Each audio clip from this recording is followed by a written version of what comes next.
Hər vaxtınız xeyir olsun, salamlayıram hər birinizi. Bildiyiniz kimi bugün də artıq sertifikasiya imtahanı keçirilibdir. İmtahanda uğur qazanan müəllimlərimizin hər birisini səmimi qəlbdən təbrik edirəm. Digər müəllimlərimizə də uğurlar arzulayıram.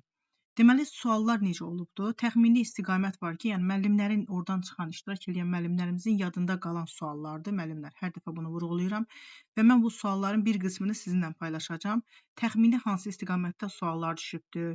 Yəni ümumiyyətlə hansı mövzuları əhatə eləyir, bu barədə məlumat verəcəm. Deməli, sual belə olubdur ki, iştirak edən müəllimimizin yadında qalan sualdır. Şagird dərsdə yanlış davranışlar edir.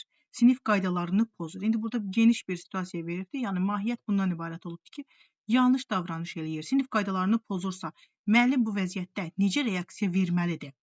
Orada ən uyğun variant kimi müəllimimiz də götürüb, müəllimin reaksiyası qeyri-verbal olmalıdır. Niyə görə qeyri-verbal olmalıdır? Çünki dərsi pozmaq olmaz.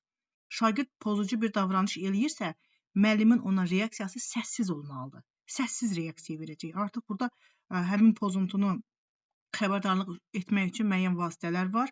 Lövhədən istifadə edə bilər, sarı kart vermək olar və yaxud da ki, jest mimika ilə bir, belə deyək də, işarət vermək olar və dərsdən sonra həmin şagirdlə fərdi söhbət etmək mümkündür. Yəni, bu qeyri-verbal olmalıdır müəllimin reaksiyası. Yəni, bunu götürübdür müəllimimiz. Sonra, ikinci sual, sıralama bu şəkildə olmaya bilər, variantlar da fərqli-fərqli olur. Yəni, yadda qalanları ötürürəm sizə. Sual belə olubdur ki, informatika ilə bağlı 2 dənə fərqli konsept təqdim olunubdur. Müqayisə et, oxşar fərqliləri müəyyənləşdirmək istəyibdir. Yəni, burada idraki sahənin mərhələsini soruşubdur.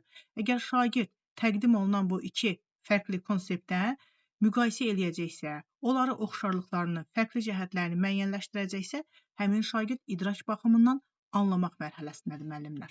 Aydındırmı? Özümüzü çaşdırmayaq. Üçüncü sualımızın biri belə olubdur ki, deməli, şagird təlim prosesinin müəyyən müddətinə kimi öyrəndiklərini ölçür. Şagirdin təlim prosesinin müəyyən müddətinə kimi öyrəndiklərini ölçür. Qiymətləndirmənin növünü soruşubdur. Bu şagirdin təlim prosesinin müəyyən müddətinə kimi öyrəndiyini ölçür.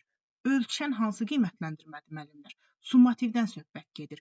Ölçüb qiymət yazan summativdir. Kəmiyyətlə qiymətləndirmə summativdədir. Deməli, 3 dənə sual bu şəkildə idi.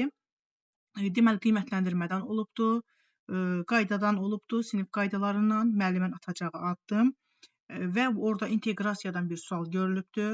Bullikdən sual olubdur və idrakin digər təhlil etmə mərhələsinə uyğun bir sual olubdur. Müəllimimiz tam şəkildə onu xatırlamır deyə burada onu artıq qeyd etməmişəm. Yenə də yadlarına düşən sualları mənlə paylaşsalar, mütləq sizinlə paylaşacağım müəllimlər.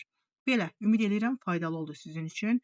Kanalımıza abunə olaq, videonu maksimum dərəcədə paylaşaq ki, digər müəllimlərimizin də məlumatı olsun. Bir də müəllimlər, artıq sertifikasiyalar yekunlaşır və iyul ayının, belə deyək də, 5-dən bizdə müsahibə hazırlıqları başlayacaq. Sertifikasiyaya üzrə müsahibə hazırlıqları. Qoşulmaq istəyənlər burada qeyd elədiyim nömrənin WhatsApp ilə əlaqə saxlaya bilərsiniz müəllimlər. Belə, diqqətiniz üçün təşəkkür edirəm.